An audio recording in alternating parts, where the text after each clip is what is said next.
Hey, what's up, everybody? I'm here with the one and only Alexandra Trent. Alex, can you tell us a little bit about yourself?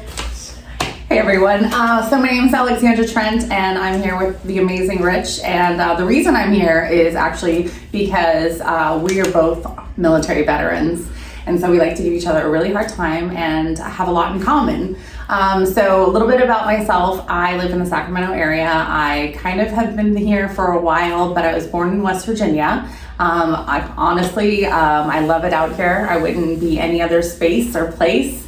I own an insurance agency called Goosehead Insurance here in Natomas, and I love real estate. I love real estate a lot. So I'm excited to be here and talk a little bit with you all and Rich today. Yeah, we're actually super excited for this interview. And as you mentioned, we're both veterans. Can you tell me a little bit about your military experience? What branch you were in, what your job was, MOS and all that? Of course. Sergeant in the U.S. Army, and I joined way back when. I'm not even going to tell anybody, but I was in for over 12 years. So about 5 of that was active duty, and the rest was reserve time. So I've got some deployment time for OEF, OIF as well. Can you explain OIF and OEF for those who don't know? I'm also an OIF and OEF veteran, but some people don't know what those acronyms mean. Of course. So Operation Enduring Freedom and Operation Iraqi Freedom. I was in the medical corps. So I started off with a different MOS, which is the military occupational specialty. And then I transitioned from being basically just a combat medic to an x-ray tech, and I ended up working on computer systems and radiology and doing a lot of different things to help patients who are coming from downrange field hospitals to help stabilize them and bring them back to the United States for further treatments. Awesome. So Iraq and Afghanistan, thank you for your service. Thank you for your service. So what was that experience like? When were you there? How long were you in both fields, and what was that like for you? So basically what we did was we were helping out all of the downrange hospitals. So most of our time was spent in Germany helping bring patients back. Were you in Ramstein or where were you at? Close. So Landstuhl Hospital, which is in Germany. It's very close to the Ramstein Air Force Base. Okay. So we spent a lot of time stabilizing patients, bringing them back, and then making sure that they were okay enough, basically, to move on forward. You guys heard that? Okay enough. That's when you're in the military. That's what it's. Get some ibuprofen and water and keep trugging along. Exactly. Right? So you said you were in E5 when you were in, so that means you were a sergeant. So you had some leadership skills built in from your military experience. What is that like for you? What has that done for you in your business now? So it's really interesting. I think you and I have had this conversation. There's definitely good and bad from having prior military experience in leadership. Sometimes we have to soften our edges a little bit. Still working on that. Right? Still working on that, yeah. I'm owning that as well. There's kind of like a natural vulnerability and openness to being in military leadership, because at the end of the day, getting the job done is the most important thing, and taking care of people is the most important thing at the same time. So I think, it's the leaders eat last mentality that a lot of us carry on and through, which has allowed me to really put my head down and just work really hard.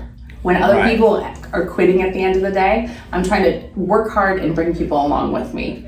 So I find that really valuable as far as leadership has gone through the military. Not being in the Navy though, but rising tide raises all ships. Tide raises all ships. So you have your insurance business, and your husband has another business and everything like that. How has your experience from the military transferred over to what you're doing today? That's also another interesting thing. So it's the insurance industry is kind of like a mass casualty right now, to put it mildly. And I think Allie would agree with me on that one. But definitely a mass casualty situation. But really, we're assessing risk. We're helping out. We're trying to find the best opportunities to bring people together and forward. So as you know, we work with a lot of transactions. That's what we do, is we help people finish out their home transactions. So it's really just being a part of a team and being part of a professional team that's translated from the medical corps and the military to our professional lives. Right. So with that being said, you're not just an insurance agent, you're also a broker. So that gives you more opportunity to find better deals or better coverage per se, not so much the deal side, but better coverage for our clients. Can you tell me a little bit more what that means? We're in California, if you don't know, And we have the California Fair Plan because fire insurance is really hard to get. It is, right? yeah. And we also have flood insurance, and the maps are getting drawn out every which way, and it's hard to comprehend exactly if you're in this zip code, do you fall into the flood insurance or fire insurance, natural hazards, right? Well, we have natural hazard already, but fine-tuning those lines, how does that work being a broker? What benefits does that have? That's a really good question. So my background is actually, I came from captive agency world where I worked for Liberty Mutual and AAA. And I was in management at AAA as well.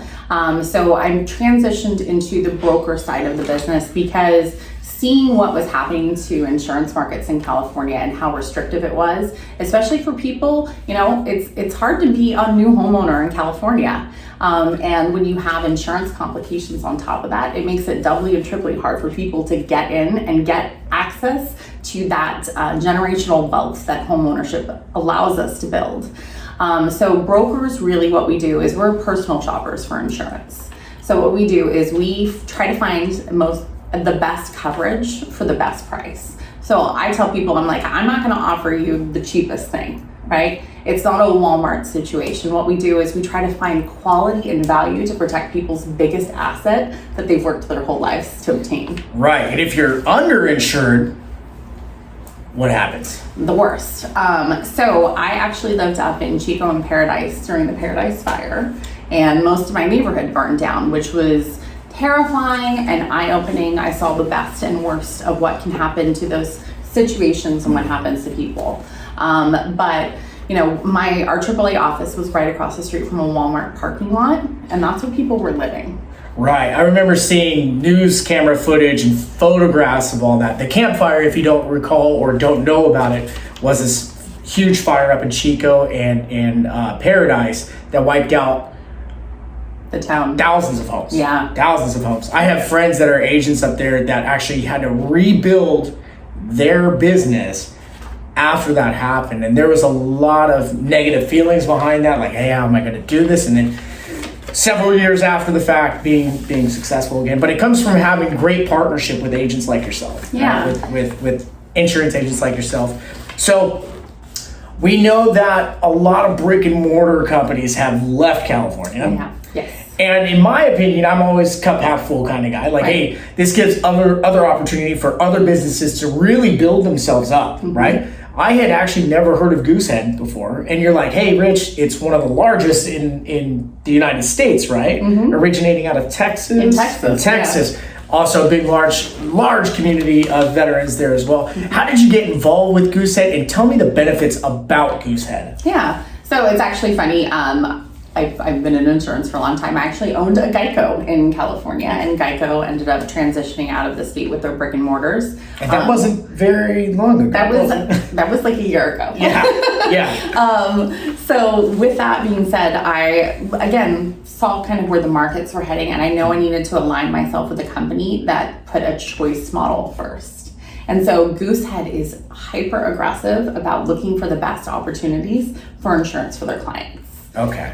So that's kind of why I aligned myself with Goosehead. I always tell people it's a funny name, great company. Right. And it's the kind of company where my first time visiting, the CEO sat down in front of me with a cup of coffee. And then I asked him, a stupid question because I'm prior service, and that's what we do. Right, we initiate with humor to right. break down some walls and say, hey, we're just normal people. Exactly, and he didn't kick me out of the building, and I still was able to open up my business. That's great. But it's a great company, and I love the opportunity. You mentioned a word in there that I'm not sure that a lot of people would understand. You said choice model insurance company. Can you explain what that is? Yeah, so essentially, as in every great program that we have to allow clients to be able to succeed, having consumer choice should be paramount to that. It drives prices, it helps with choices about coverage, and it can really individuate kind of what we're looking to obtain for our clients. A one size model doesn't fit everyone, and it doesn't for houses, it doesn't for insurance either. Right. You wouldn't stick a client who had 26 dogs into a tract home, right?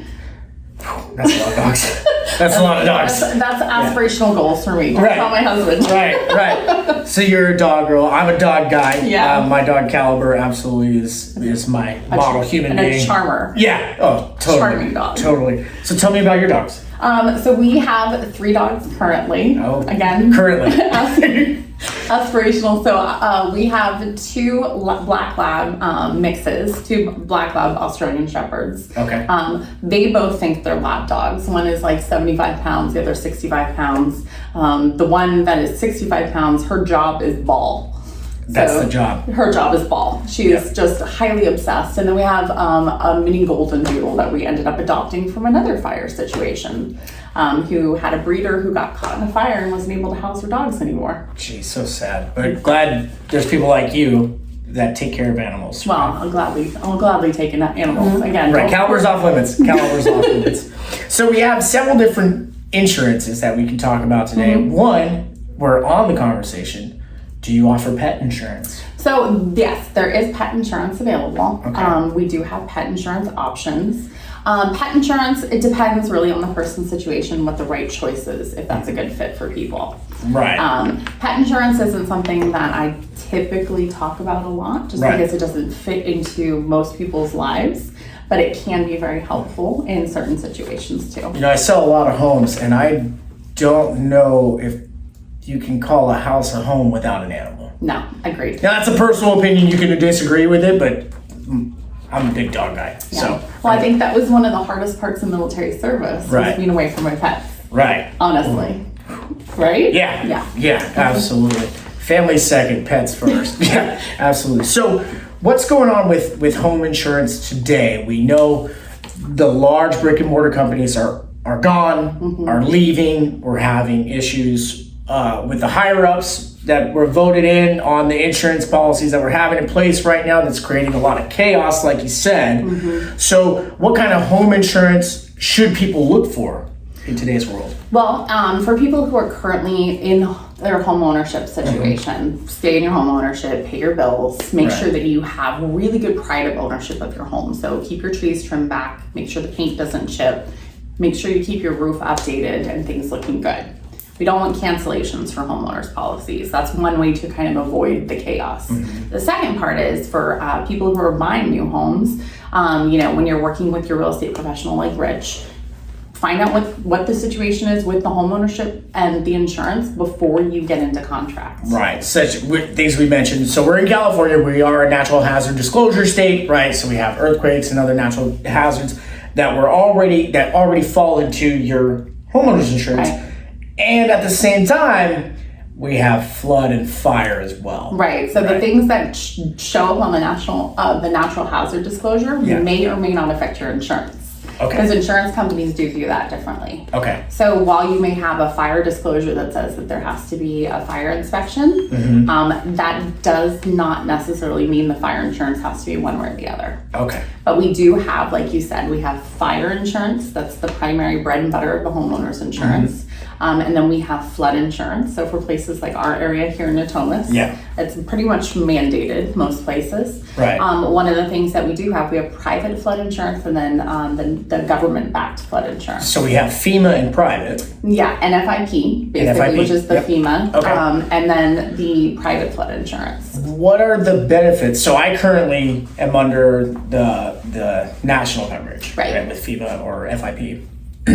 What's the benefits if I said, hey, Alex, I think I can get a better rate and better coverage with what you guys have to offer? What would you say to somebody that's in that situation or buying a home that says, wait, I don't have to have this national security coverage. I can actually have somebody local do it, right? What's the differences and what are the benefits on either side? Well, we've actually been seeing a trend that way of people picking up the private flood insurance because in some areas in certain flood zones, it can be less expensive. Okay. So a lot of the flood companies that we have available to most insurers have a really good AM Best rating, which is basically like their credit worthiness.